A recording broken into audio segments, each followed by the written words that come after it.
G'day and welcome. This podcast is nothing more than as it says.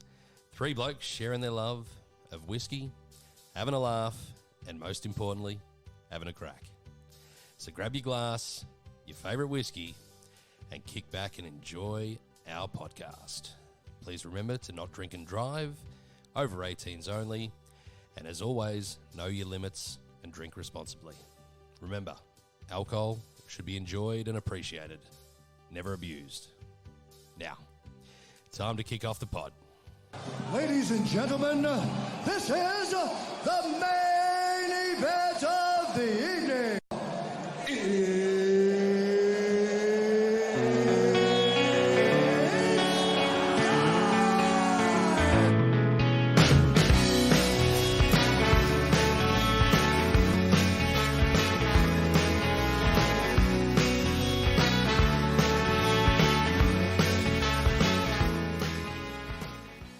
Welcome back to another edition of Having a Crack with Big Mac, Rosco and John Boy. And boy, oh boy, has it been some 2 weeks, I think, since we've gotten together after the last podcast we did with Katie Nagar from Diageo, which got a lot of support on the socials from a lot of people really loving the bits and pieces she was able to share amongst her story from her time at Diageo and all around the world, really. So, thanks very much for your feedback, listeners out there as well. But, boys, how's the week's been?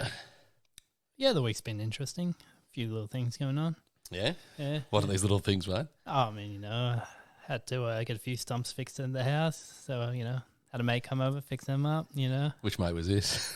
It's a mate that, prefers cash. Yeah, but then he messages me like the next day saying, "Oh yeah, I think I left my radio under your house. Can you go check?" And I go check, and then he's like, "Oh no, mate, it's all right. I found it on the back seat of my car." So yeah, my week's been pretty good. Yes, I did work 2 days this week. Was that one of those days doing the stumps? Yeah, I charged Jono heaps, so I only had to work 2 days this week. You got a history of charging people heaps, don't you? Well, you're lucky I nearly had to put a bloody extension onto your room after all the awards that you're going to get this year. So what else is news, boys? Have you seen or been or done anything different over the last couple of weeks? Had to spend an hour and a half on hold to Virgin Australia. Oh, Yeah, they so my missus flying back from Japan on Thursday. yep. She was originally booked in for like a 1 o'clock connecting flight from Sydney to Melbourne. Yep. They changed her to like a 10:30 a.m.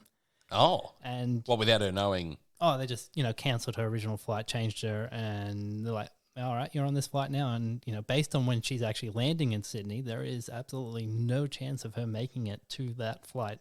Fuck. So because you land, you pick up your luggage, you get through customs, you got to transfer from the international to the domestic. There's no chance. Yeah, you need at least 2 hours pretty much to do that. They gave her an hour and a half. So I called them up. I'm like, look, that's not good enough. You gotta give her a later flight. Yeah. I'm like, oh no, sorry, we don't have any other flights on that day. Blah blah blah blah blah. Or, no more seats. I knew they had a few because I looked up the site. Yeah. The only difference was those seats were now like triple the price of what she originally paid for her flight. No.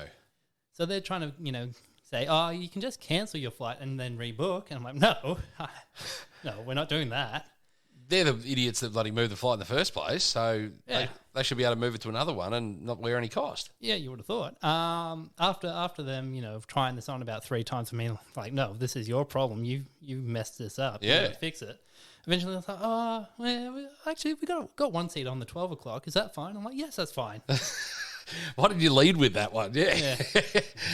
Could have saved you all the bloody heartache. They wanted their extra $400. It's such a simple answer, isn't it? But they just sort of fucking tick around in, circles trying to get there, don't they? Yeah, it's just pointless. Big business, Not the small guys. The small guys are the good guys. Yes, spot on. And speaking of small guys, there was a transfer that happened. I think it was last week, where a certain someone by the name of a very famous religious person, Jesus, made the very very welcomed transfer from Manchester City to his beautiful new home at Arsenal, and we couldn't be more prouder of him, because there's beautiful moments that he's had across his career, and this is just one of them here. In by De Bruyne. Jesus turning and scoring! How sharp is he right now? Sharp as attack he was last night too. He Bangs him in, doesn't he? He took him to Nuremberg. Arsenal played a little game against Nuremberg. We won 5-3. Don't know why we considered that many, but he was on the scoreboard twice and contributed for, I think, the other 2 goals as well. So mighty talent at 25 years old. He's Still very plenty of future ahead of him. So, but yeah, 5-3 against Nuremberg, which is I don't know about that one. It's 8 goals. Yeah, Pretty good funny. maths. It was quick math. eight goals last night. I heard about 2 as well. What about the 9th one, Macca? The 9th one. You know who scored a 9th one? The 9th goal of the night Yeah, in the 99th minute, yeah. and you were about 9 yards offside when you ran onto it. Get stuffed. So to paint the picture for a few listeners out there, so myself, Rosco, and Jono all play soccer for Montrose, the Monty Montrose, and Goats, the Montrose Goats. Montrose Goats, and I haven't scored a goal all season. I've had numerous chances. The boys have let me know that every single time. Whereas last night I had 4 very, very easy chances and I scuffed all 4 of them. On the 5th one, I had everyone yelling at me, just shoot, just shoot. And to try and hold concentration, I made a movement. Well, I didn't actually move, really. I let the ball roll, but I moved so slow that people were referring to me as either a truck, a crane, or some sort of heavy machinery. Now, when they mentioned the word crane, the only thing that really came to mind was this type of crane.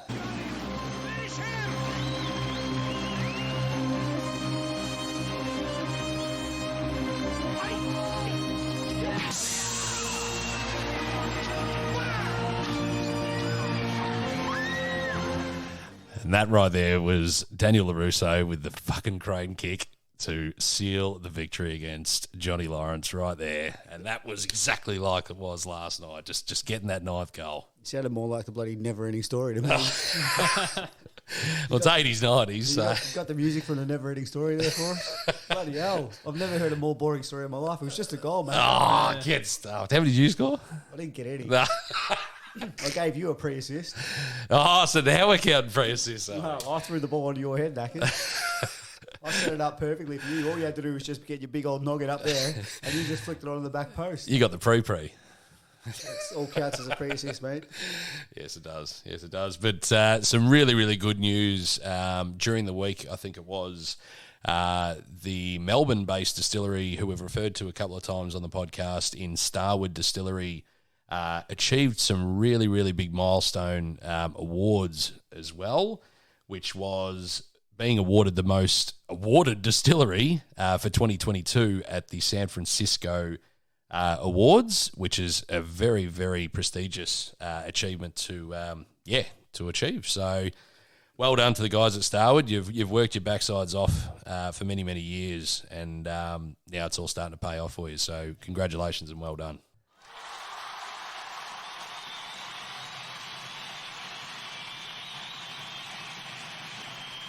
They are fancy, aren't they? They are. It is nice. Have you been, Johnny? You've been down to Starwood? Nah, I've been meaning to get there. Yeah. You've obviously been, Macca? Twice. Yeah. Yeah, it's a nice little thing. I've been once and enjoyed their whiskey so much I don't really remember it all. I thought it was the size of a Bunnings. It's more like a Kmart. Yeah, no, it's even smaller than a Kmart, I reckon. But no, they're doing good things, and awards are awards. So it's an interesting one, but because, they're obviously going to give these awards more often than not to up-and-coming distilleries, aren't they, as opposed to historic distilleries? A bit of both. Bit of both, yeah. But I mean, I was pulling up their list for one of the years, but they seem to give out quite a few awards in the 1 year. And I don't know. Are they giving out too many? Well, they all come down to, like all the smaller awards will probably come down to region, they'll come down to age profile, they'll come down to taste profile, what cast you might be doing. There's so many different individual awards that you could probably win.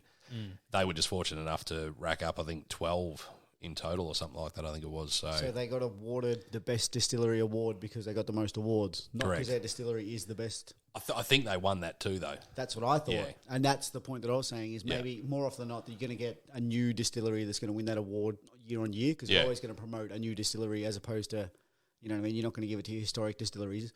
In saying that, there is a lot of distilleries around the world every year being opened. So in itself, it's a great award to achieve. But so it is good. You get down there if you can. Yep. That's all I got to say. Yep, no, it is pretty good. But before we launch into the first whiskey of this evening, which I'll give you a bit of a brief rundown, we've decided to all go for a 12-year-old whiskey tonight from Scotland, so we can get a bit of good comparison between 12-year-olds from different regions potentially. We've got a Speyside, we've got one from Islay. And one from Highland. So we've got 3 different regions, but all 12-year-olds. Yeah. That worked out well, actually. We didn't actually coordinate the regions. No, we didn't. And I did look. You did look. That's why I knew his was from Highland. Okay. Yeah. Yep. I thought it was from Holland. Yeah. I wasn't certain because I've never had that, which is going to be a nice old drink. Don't worry about that. Well, there'll be Roscoe's one to kick it off shortly, which is the Aberlour 12-year-old. Have a bit of that, Macca. Bit of that one. And then my one is the Bunnahabhain. So that's how they pronounce it. Did a bit of research. Bunnahabhain. And that's a 12-year-old from Islay. And then Jono's is the Delmore 12-year-old from Highland area. So yes, so before we kick off into the whiskies, we're going to go do a little bit of a beer tasting here from the good guys. The small guys, but the good guys. The small guys, but the good guys at Blackman's Brewery again. We were kindly given one of the bourbon barrel-aged imperial stouts from 2022. It's a 10%er, so fair bit of heat to this one. Bit of tang, you reckon? Bit of tang. So it's presented in a little dark can. So what is that, like a 250 ml? 330. 330. Oh, geez. Looks small. Yeah. Dark things look small, don't they? It's probably beefy. Probably a bit wider than your usual can, I don't know. No, it's about the same. I know that. I can see that. It's the same as that. Yeah. It does look extra beefy, doesn't it? A little bit beefy. Yeah. I think that's how they've shaped the top of it. Yeah. I think they have. But to give everyone a bit of a rundown, what makes this particular beer slightly different and quite unique in its flavour is it's actually aged in bourbon barrels, which are Maker's Mark and Knob Creek barrels from the US. So let's give this a little sniff and a little taste, guys, and see what we think. You can notice that on the smell straight away. It smells beefy. Sticky. It does have a bit of a syrupiness, stickiness to it, doesn't it? Like that scent. I thought maybe like the slightest hint of fruit, maybe on the scent, but I might be wrong there. Like maybe It's actually quite nice. And I'm not a stout bloke at all. It's on like the coffee side. Like most of the stouts sort of have that undertone. Yeah, but they can have like a chocolate or a coffee. They can have one of those two sort of flavour profiles they follow. Yeah. And it is like not quite full bitter. It is a little bitter. It's got like a little bitterness to it in the coffee. Yeah. But quite smooth. And again, 10%. You'd expect a little bit more of a hit on it, but it's actually just smooth all the way through. Tasty beer. I wouldn't be drinking too many of them, but it is a very tasty drink. Yeah. If you want something to kick off the night or even finish off the night with as well. Quite delicious. Barwon Heads? Yep, they're in Geelong, yep. In, no, not Barwon Heads, in Torquay, mate. Torquay. Down that direction. Yep. No, very good. So, without further ado, we will be launching into Roscoe's Whiskey. So, yeah, thanks for that one, Macca. You beauty. Yeah, we're checking out Aberlour tonight, boys. Check out that Aberlour. So, we've got a 12-year-old. First cab off the ranks on the 12-year-old whiskies from Scotland. And, a bit of history. Let's start off with a bit of history. Like, we're talking about Speyside here. So, Aberlour themselves, they generally do a 10-year-old and an 18-year-old. And so this is a 12-year-old. So Okay. that's sort of outside of their standard range. Yep. And I think it's because it's like a double cask. They use an American oak and they're using a sherry cask or sherry oak, Okay. I believe. Didn't do a lot of research on this one because Macca. Oh, here we go. Blame someone else. Well, no, Blame someone else. Shifting the blame. Yeah. no. We already re-recorded an Aberlour originally, but I think Macca didn't hit the record button on one of the earlier podcast sessions, so that one went to shit. So we got some notes on these guys already that we may have already shared. Yep. Fortunate enough, we're lucky to have a second drink, which is good because we're doing a 12-year-old. So this is a Speyside, which generally you'll get like your fruity and your spicy notes from the Speyside. Aberlour Distillery, they're from 1879, and they're built from the owner was James Fleming, or the first, I don't know, is he the proprietor? What's his name? Who's the guy? What do they call it? Proprietor. Proprietor. Is that the word? The property. Is that the first person, the founder? Well, yeah, you could call him that, or the owner, or Founder. the founder. Yeah. Okay, founder. Yep. James Fleming, founder. Let's go with that one, James Fleming, the founder. Oh, Flemo. So, they're set up, in the Speyside region, and it's near the stream, so it's not even a river. It's called the Stream Lure, which is where the Aberlour comes from, the town Aberlour. So, what are we thinking here, boys? Well, straight away on the nose. Smells Good smell. Yeah. Very Bit of- clean. Bit of an oaky smell I'm picking up. And the sherry, you can definitely get that through the nose as well. Like, visually, The notes. it's like, I don't know. It's not as ambery. It looks more browny. Like, Yeah, it's gold, but yeah. there's a goldness to it, isn't there? Yeah. Yeah. It's not too light. It's kind of starting to get towards that darker end a little bit. Kind of like Spritey. Well, like clear Sprite. Nah, it's a bit of a Spritey colour. I'd call that a Spritey I colour. mean, creamy soda. Nah, like Sprite. Like it's like a vibrant colour. Oh, okay. Yeah, okay. vibrancy's there. Using the descriptive word, not the actual soft drink. No, Spritey. Doesn't look like water, mate. What your colour's going to be. Oh, yeah. All right, let's do a bit of a nosy, boys, eh? Yeah. Yeah, there's a fair bit of dense fruit notes coming from that. Straight off the sherry. Gonna pick any, or Uh, I'm gonna say mandarin maybe, or an orange. It's kind of like a getcha because you know it's a fruity one, so it's kind of familiar fruits. It's not really like trying to pick one in particular, but it's, I don't know, I'd go berries or something. yeah. Yeah. Like a forest. Winter sort of berries. fruit. Yeah, like a forest fruit for me. Yep. Don't know if that's right. No. Yeah, they're like familiar, but like you get the fruitness, like it's familiar. So it's hard to really. Part of it identify also one of them. had a little bit of strawberry on it. Like, I got a slight little hint of strawberry in one of them. Could be strawberries. Could be lychee. Bring back Yeah, the lychee. could be anything. Lychee's good. Yeah. So there you go. What do you reckon? All right, that's the nosing. That's what I reckon. Yep. Not getting a massive amount of sweetness coming through. There's no real sweeter notes coming. I mean, you always, you generally always get that little bit of, sweetness from the bourbon barrel. I can still smell that sort of vanilla / sugary sort of smell. Yeah, it's faint. Yeah. Yeah. That, and I'm still picking up on the oak a little bit. But Yep.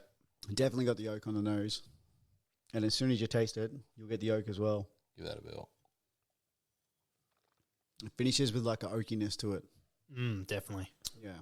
So it's like flavored Full up, oak. flavored up front. The flavour hits you. And it's kind of like fresh. That is a great whiskey, that one. So yeah, that's tasting pretty good, isn't it, boys? What do you reckon? It's already like finishes sort of long, like not long, but like an oakiness at the end there. Still follows. The taste is still following straight all the way through that oak. Yeah. Even on your tongue, the mouth. So they got the double, like it's a double cask blended together. They don't specify how much is the sherry cask and how much is the American like bourbon cask. Yeah, yeah. They kind of got that combination there, but they don't really tell you what it is. So Be approximately around that 75 to 25 sort of ratio. That's usually how a lot of them sort of operate. yeah, so obviously your sherry cask is a bit more like they wouldn't have had as many, but they would fill as much liquor in all their casks.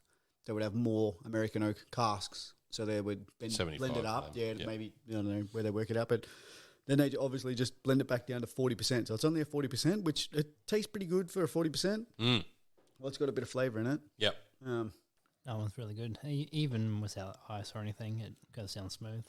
So So what did you have on the nosing notes there, mate? I haven't actually looked at the nosing notes or the thing, so I'm going in blind with you guys. Although I have drank this before. Got the notes on the back of the box. Yeah, no, I've got some. I don't know if we got them. Do you want to go back to a bit of history? Give you some history. Hit us with the history, not the drama.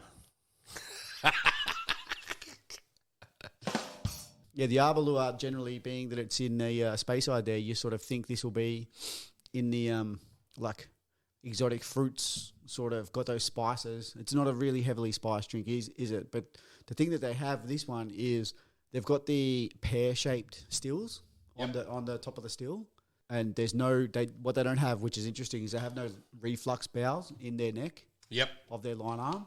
So with a downwards facing line arm, you expect it to be like a strong and intense sort of flavour, which I think they get it through here, but they've watered it down, bringing it back to 40%, but it still holds like quite a good whiskey in it. So it's kind of a different way to do it, because most of the stills won't have that pear-shaped sort of thing. And then with the line arm, they don't have any restrictors in it, so to speak. Like, as a restrictor is something that's going to take out a lot of the like harshness to it. Yep. So they're going to get like a very flavoured whiskey, which this one is, which it does, and they can bring it back to 40%.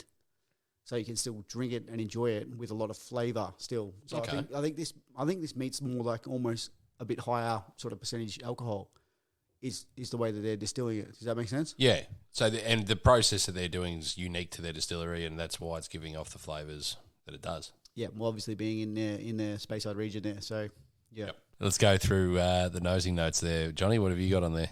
On the back of the box. Yep. The aroma is soft and rounded with red apples. Red apples. We didn't get any sort of red apples on the nose. Yeah, I was a bit off. I was going citrus side, but you know. Yep. Yep.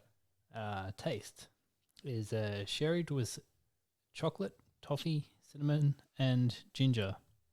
Yeah, we didn't get none of those at all. I mean, you know, after you read it, maybe a tiny hint of ginger at the end there. Just the warming carry. Yeah, the warming curry, maybe a little bit of cinnamon as part of that. Yep. Yep. But yeah, we kind of didn't really pick up on that. It's an interesting one. Some of those notes, the chocolatey notes, again, even without ice, didn't get any of those notes whatsoever. These are the notes I've got, which are not from the distillery. They're online? Yeah, just some online ones. And it says that the nose is like a fruity, like a grapefruit, and a bit of kiwi. Macca, you know what kiwi sort of tastes like? Have you ever had one of them? Never had one. You never had a kiwi fruit? And they reckon it's quite floral with maybe like a lemon and a honeysuckle on the nosing. Oh, yeah. Any of that? Yeah, a bit of floral. Yeah, so that's what they're saying with this one. And then, with the taste, they're saying that it's like got the layers of the oakiness, and it finishes with a cinnamon and vanilla sort of combination. Yep. So I reckon I'm sort of pretty close with that one. Yep. Did that one have notes on the finish, or? Medium to short, and it says it's spicy sort of oak notes there with a slight bitterness. Slight bitterness. Yeah, slight bitterness. I mean, it's very slight. I mean, it's just an all-round sweet finish as well, but like it's all sweet the entire way through that drink as well.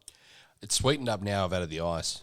It's again eliminated like the other whiskies have done previous weeks as well in previous episodes. That as soon as you put the ice in, the fruit tends to disappear a little bit, and then it brings to life some extra sweetness. Yeah, Notes in there. You get stuck in the sort of vanilla, toffee, Yeah. whatever the whiskey claims it has, that starts coming through. And the cinnamon comes to life too. Got another set of notes. What's that? I copied another set of notes. It's like being back in high school here. No, it's fun notes. I cheated a lot in high school. This one says like a buttery cinnamon toast on the nosing with like raisins. Any of that? Maybe cherries. Bit of Captain Crunch. Again. All right, moving on, Macca. That was a bad joke. And then it says the palate is like a sweet maple syrup brown sugar and plump raisins and nutmeg and a milk chocolate. So they're going with the milk chocolate on that one as well. You can't really get the milk chocolate part of it though. Yeah, I'm not picking up any chocolate. Yeah. Well, look, this is what people write, Macca. Yeah. I'm not saying they're right. I'm not saying they're wrong. You just making these notes up, It's a good thing about whiskey. You can drink a lot of it. And every glass And make is up different. shit notes and then fucking just make people believe it. Every glass is different. This one here is a finish with a medium length with the chocolate, raisins, and char. Ooh. Yeah, so Look, I reckon it's a good drink. That's a lot of different notes from 3 different, one's on the bottle. So, did we get them? Did we not? And these were 2 other tasting notes from the same drink. So the distiller's always going to bring notes, like even my ones tonight. Like I read the ones from the whiskey I brought, and there's no way that they are similar at all to the ones that I looked online for as well. Complete opposites. Yeah. I mean, that's the thing about like tasting the drink yourself. It's like what you can picture from the drink. It's all a bit of interpretation, and everyone gets something a bit different out of it. Definitely interpretation. So similar to drama class in year 9. So Roscoe, enlighten us with this whiskey. What price were we looking at, mate? Can't remember. It's a great start. I've had it a while. I'm glad we put you first. Nah. It's like I think it's about a 90 bucker. It's about a 90 bucker. About a 90 bucker. I think you pay up to 110 for it, but yeah, I think you could probably pick it up for $90 if you can find it. It's not like stored everywhere, but yeah, definitely like your best price would be probably $90 for it. About 90. Yep. Yeah, 90 to 100. Yeah, it's in that range. And look, it's a pretty good drink for that price, isn't it? Yeah. I mean, the only disappointing thing about it is like the alcohol content's lower than others, where you might get more flavour or parallel flavour for a higher % alcohol. Then you might pay a bit more on the alcohol anyway because there's the price might be slightly higher. But $90, good drink. Yeah. Yep.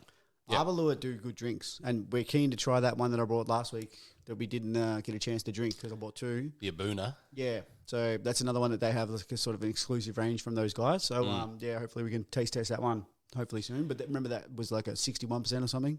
Yeah, or it was maybe, too. Yeah, I don't know. It was pretty high. So because the one you gave us was 53. I think maybe the other one was. And the other one was 59 higher or something. Yeah, it was higher. So it Yeah. might have been 61. But we are keen definitely to see and put them parallel as well. Another option we can do here. I think with this Aberlour 12 that you've brought, it's very non-offensive. So for anyone still coming into the single malt world, it's a very straight up drink that's not too in your face, but it's giving you nice notes coming through from start to finish. Definitely throw a block of ice in there, and you will be very happy with that drink. It's exactly what you want. Yeah, no, it is a ripper drink, and I reckon they do like the 2 bottles I've had from the distillery couldn't fault it. Both of them were really good. Yep. That's what I mean. I was keen for that other one as well, but we didn't get a chance to do that one. So have you cracked that one open yet? Or? No, I haven't. Unfortunately, I will one sealed day. up. That's all right. There's plenty of sealed bottles around here. Don't worry about that. Yeah, you'll be calling your Macca soon, keeping all your bottles sealed up. Yeah, Bullshit. Yeah, fucking I've got like 3 that are unopened, I reckon, or maybe 4. Macca's got fucking 104. You've probably got an underground cellar at your house. You did build it after all. You've probably got some sort of safe room. I am looking to hide a few extra bottles that I might have put some money towards. So yeah. Is that along with your undeclared money? I'll hide that in a different spot. Not the toaster, is it? No, it's under my dog's bed. So if you can get in my house and get past my dog, you can have my money. Bite your face off. Oh, shit. No, that's good. So we'll do a bit of around the grounds for a review on this one for scoring. So, Johnny, can you kick yourself with that one, mate? I mean, not knowing the price, I'd probably give it, 8.5. Being that it's only like $80-$90, knocks it up to about 9 because it's real good value for money on that. Wow. Yep. So you've gone straight for a 9. Okay. Roscoe? I'm going straight for a new drink. Drinking a lot tonight. No, it's a really good drink. Macca hit it really well. That like you use that word that it's a non-offensive drink. And like if you were gonna look for a gift for someone, again, it's another one we would recommend, wouldn't we? Because it presents value for money, and it presents whether you're a startup drinker in the whiskey or you've had every bottle under the sun, you're going to enjoy this drink. So yeah, it's easily somewhere in that region, 8 to 9, whatever you want. I'm just going to go with a 8.5. No halves this time. Fuck it, I'll give it a 9. Oh, he's going for the 9. Well, it makes no difference what I choose now because either way there's 2 of the boys have given a 9, so that overrules anything I do. So, but I was going to give it an 8, but not because it has any flaws or anything like that at all, but it's just a nice, easy, straight-up drink, non-offensive, but it's also not overly giving too much extra to boost it up to a 10 as well. But it's perfect for anyone that really, really wants to get into whiskey land. So a solid 8 for me. Yeah, well, like I said, as an 8 without knowing the price, it's only going to a 9 because it's so cheap and accessible. Yeah. I think it's a good, decent drop there, Roscoe. So you've done well. Even the 10-year-olds are very, very decent drink too. And I mean, if you can pick that up for $90, you probably get a 10-year-old for $70. And I mean, go for it. Like, why wouldn't you? $50 for any bottle these days, isn't it? So, how many of these do you have at home? Do you have the 10 and the 12? You don't have the 18? I have 85 bottles, I think. None of the Aberlour. Oh, sorry, I got 3. I've got a 12, and I've got the... A Booner. You've got the 14-year-old. Oh, you've got the 14. You don't have that one. No. That was a special one. At the Whiskey Club. Which Macca didn't record, where I put all these really good notes in, and Macca didn't record it, so I couldn't be bothered doing my notes tonight. Didn't you still have those notes on hand? I thought I did, but I must have deleted them somewhere. I don't think you had them digitally. I think you had them written down on paper. Oh, that's fucking probably right. You know where you should have put them? Under your dog's bed. You didn't think you need them again. You thought you recorded it. Mate, you never know when you might need them. Yeah, that's true. This could not be fucking recording either, so I don't know if we're going to get this one out, but yeah. For your sake. I did a stellar job. You wouldn't believe it on the representation I've done tonight. It's been very average, and I'll admit to that. But the first time around, I did a really good job, and someone forgot to hit the fucking record button. So technical issues, they happen from time to time, even on the soccer field. Anyway, so that pretty much wraps up the first whiskey of this evening. So when we return, we will have a very, very different style of presentation. I've tried to up my game a little bit more from previous episodes, so stick around. You will hear that very, very shortly. Oh, here's a fun fact. You made out with your sister, man! Shut up! Go stick to the creature, the best thing in nature for sinking your sorrows and raising your joys. But there's nothing like whiskey to make maidens frisky. It soon separates all the men from the boys. Little fun fact for this week. John Jamieson, the founder and owner of Jamieson Irish Whiskey, was actually Scottish. Wow.